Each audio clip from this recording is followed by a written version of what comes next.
Ya, jadi lanjutan berikutnya itu masih dalam kisah Nabi Ibrahim dengan Nabi Nuh dan kaumnya, ya. Di mana Nabi Ibrahim dan kaumnya itu diam-diam kepada berhala-berhala, mereka sebuah batu yang ditepuk-tepuk gitu ya. Perhatikan hal-hal yang dilarang dalam kisah-kisah Al-Quran sebagai berhala ya. Jadi jangan terbalik dalam beribadah itu harus tahu apa yang diibadahkan gitu ya. Nah, kisah Nabi Ibrahim memukul-mukul berhala ya, dan memahat dalam sebuah batu. Dalam istilah bahasa Quran itu memahat ya. Tapi secara bahasa umum itu mengukir atau menuliskan pada suatu nama di dalam batu itu sendiri ya. Makanya biar paham di dalam konteks bahasa itu harus benar-benar menguasai bahasa umum gitu ya. Nah, mengingat sesuatu hal yang tidak dilakukan oleh kaum jahiliyah terhadap eh, jahiliyah terdahulu ya. Jadi ketika Nabi Nuh selaku utusan bertemu dengan Nabi Ibrahim ya, dengan perumpamaan menganalogikan kisah-kisahnya pada lanjutan surat As-Saffat ya. Jadi kemudian dia Ibrahim pergi dengan diam-diam kepada berhala-berhala mereka. Lalu dia berkata, mengapa kamu tidak makan? Ya kan, ditepuk-tepuk nih. Jadi ada ininya, ada kisahnya ya kan. Terus kemudian mengapa kamu tidak menjawab? Ya, lalu di hadapannya berhala-berhala itu sambil memukulnya dengan tangan kanannya. Ya, jadi kemudian lanjutan ayatnya kemudian mereka datang bergegas kepadanya. Ya, nah disinilah dia Ibrahim ya takwil seharusnya bukan Ibrahim di sini karena kisahnya pun berurutan harusnya kisah tentang Nabi Nuh. Dianya ini harusnya Nabi Nuh ya. Berkata, apakah kamu menyembah patung-patung yang kamu pahat itu? Ya, jadi paham pahat di sini kan bahasa Quran.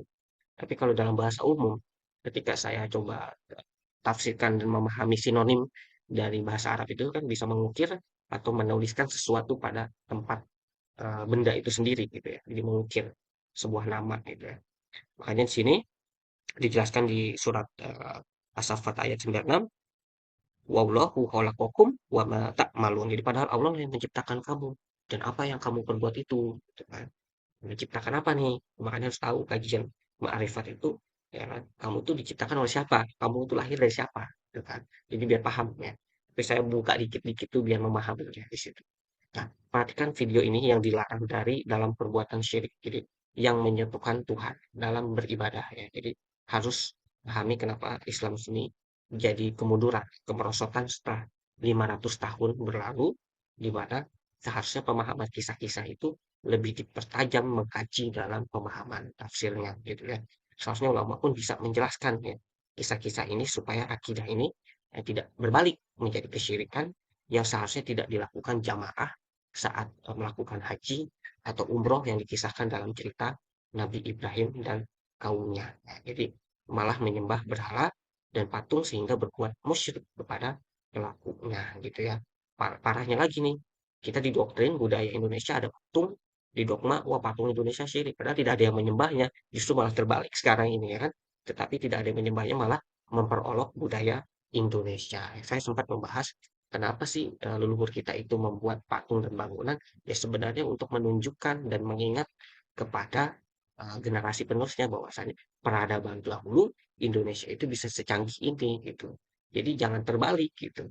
Jadi yang budaya di Indonesia disyirik-syirikan, padahal kamu ke sana malah berbuat syirik. Nah ini jadi terbalik gitu kan. Makanya nanti kita bahas lah ya, ya memperolok budaya Indonesia, sedangkan banyak kaum dari kita sendiri melakukan kesyirikan saat mengadakan ibadah haji atau umroh ya. Semoga kisah-kisah ini supaya kita tuh mengingat ya berpikir disitulah kita itu jangan mengolok-olok sembahan orang lain ya.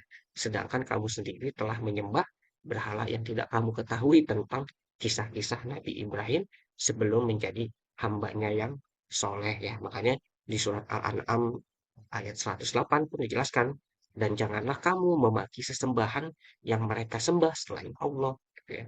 Karena mereka nanti akan memaki Allah dengan melampaui batas tanpa dasar pengetahuan. Makanya kamu harus tahu tuh di surat tentang pengetahuan Allah. Yaitu tuh pertama kali kita tuh mempelajari makrifat itu pengetahuan tentang Allah. Gitu.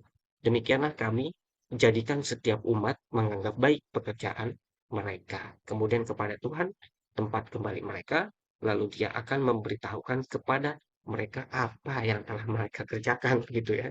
Jadi bukan ditanya man robuka, banyak kalimat kata-kata apa yang kamu usahakan, apa yang kamu kerjakan. Dan nanti biar paham maksud dari kalimat-kalimat itu. Nah, ini perhatikan salah satu penggugah TikTok ya.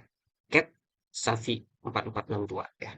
Jadi biar saya tidak menimbulkan fitnah. Ini kenapa ada satu umat yang mengingatkan kepada seluruh umat di situ gitu kan. Mengatakan bahwa perbuatan itu adalah haram dan telah menyekutukan Allah. Pemuda tersebut memberitahu tetapi tidak ada satupun yang mendengarkannya. Padahal dari kisah-kisah Al-Quran pun yang telah dijelaskan untuk larangannya melakukan hal tersebut sebagai simbol dan perbuatan syirik ya, yang dijelaskan pada surat kisah-kisah As-Saffat 91 sampai 96 tentang memahat, jadi mengukir sebuah nama gitu ya.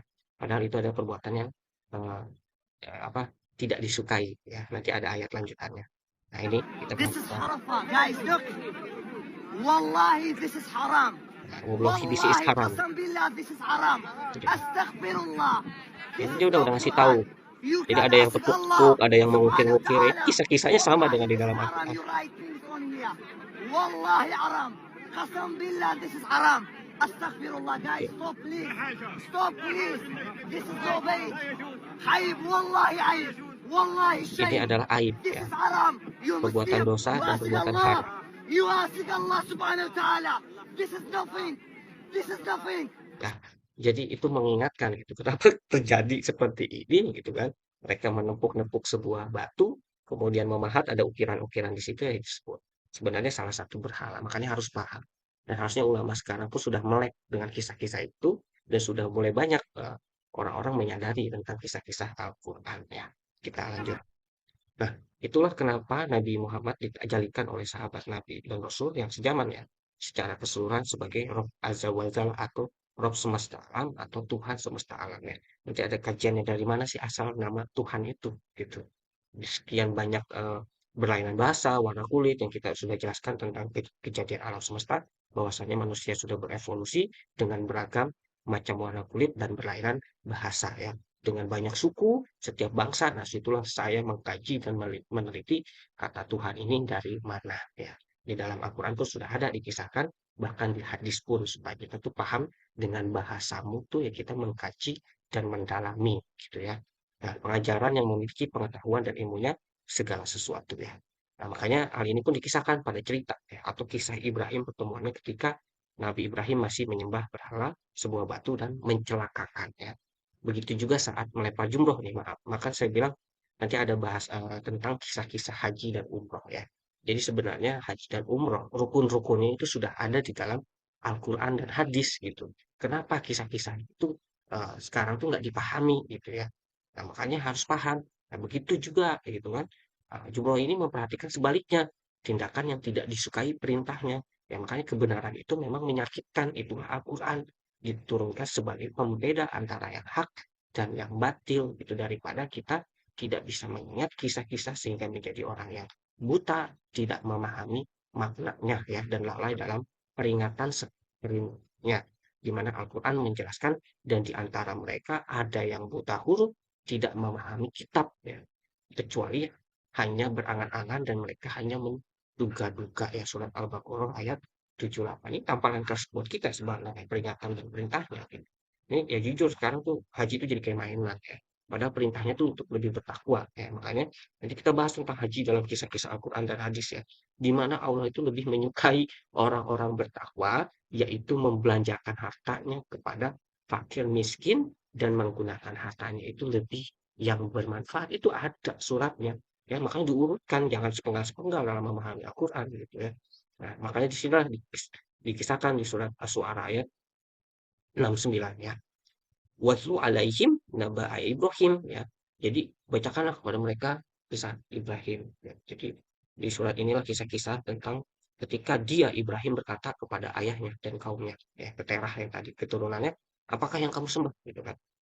Mereka menjawab, kami menyembah berhala-hala dan kami senantiasa tekun menyembahnya ya. Dia Ibrahim berkata ya, "Qala hal yasma'unakum idh tad'un." Jadi di dalam ayat 72-nya kita bacakan ya. Jadi dia Ibrahim berkata, "Apakah mereka mendengarmu ketika kamu berdoa padanya?" gitu ya. Lalu apakah mereka memberi manfaat atau mencelakakan? Jadi ini di mana ketika Ibrahim sedang apa namanya sudah sadar lah di posisi itu karena sudah diajarkan oleh utusan Nabi Nuh itu sendiri gitu kan. Atau dapatkah mereka memberi manfaat atau mencelakakanmu? Pahami ayat 73 ya. Mereka menjawab ya, qalu bal wajadna aba'ana kadzalika yaf'alun. Jadi mereka menjawab, "Tidak, tetapi kami dapati nenek moyang kami berbuat begitu." Nah, nenek moyang kamu seperti gitu nggak? Enggak. Kenapa kamu jadi mengikuti nenek moyang mereka kan begitu. Nah, dia Ibrahim berkata, "Apakah kamu memperhatikan apa yang kamu sembah?" Ya, ayat 75. Jadi Nabi Ibrahim itu sudah mengetahui, sudah diajarkan ya. Jadi di posisi ini harus kita tahu kisah-kisahnya. Gitu ya. Kamu dan nenek moyang kamu yang terdahulu, ayat 76. Jadi ini cerita tentang Nabi Ibrahim di Jazirah Arab ya. Sesungguhnya mereka ya, makanya di ayat 77, fa'innahum aduliya illa rabbal alamin. Jadi sesungguhnya mereka apa yang kamu sembah itu musuhku. Lain halnya Tuhan seluruh alam. Ya. Jadi udah paham maksudnya. Yaitu telah menciptakan aku, maka dia yang memberi petunjuk kepadaku. Ayat 78 ya. Jadi alladzi khalaqani fahuwa yahdin. Jadi yang telah menciptakan aku, maka dia yang memberi petunjuk kepadaku. Ayat 78. Nah, pahami di sini. Dalam rukun haji sebenarnya kan sudah dijelaskan ya di dalam surat Al-Baqarah itu sendiri. Jadi kita ini kan kalau memahami ayat perumpamaan kisah-kisah, maka ditanya, apakah mereka ya memberi manfaat atau mencelakakan kamu? Ya, ini hal sesuatu sederhana menganalogikan satu kisah-kisah. Jadi ketika itu menjawab tidak, tetapi kami dapati nenek moyang kami berbuat begitu. Itu satu kultur sebenarnya kebudayaan ya. Ya kamu ya kalau ketika melempar jumroh nih maaf, ya ada manfaatnya nggak? Ya, mencelakakan kamu nggak? Yang kenanya patung, taunya kena ke kepala orang. Ada, banyak. Ya, lempar-lempar batu, taunya kena kepala orang. Mencelakakan. Nah, itulah maksudnya. Dianalogikan perumpamaan itu. Nah, makanya saya bilang nih, berikut data dan informasi ibadah yang mencelakakan kamu ya karena tidak memahami kisah-kisah Al-Quran ini ketika ibadah haji ya. Jadi 717 meninggal dunia tahun 2015.